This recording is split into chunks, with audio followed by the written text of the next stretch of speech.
Assalomu alaykum do'stlarimiz. Max Tuning'dagi bugun Cobalt'imiz ham tayyor. Bergan ishimizni TS CC3 monitori 2K ekranligidan 13 dyumli kattasidan tinov ekranli Cobalt'ga o'rnatib tepaga tushadigan ramkalar bilan qilib berganmiz. Ramkalar zavodskiy, havo chiqarishlari yaxshi.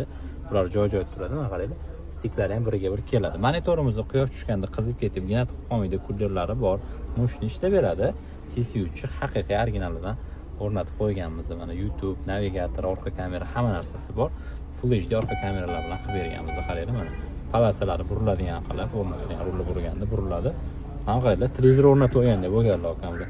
Xo'p, bundan tashqari Malibu 2 bar ustunovka qilib berdi, original rushnolari bilan podsvetkalar birizoviy, platali, hammasi garantiyali.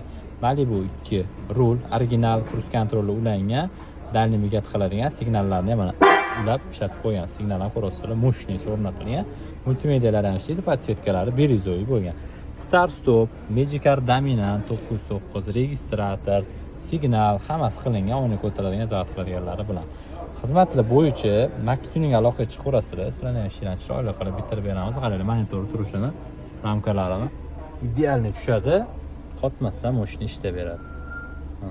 Xuddi mana shunaqa monitor qo'yilgan, yana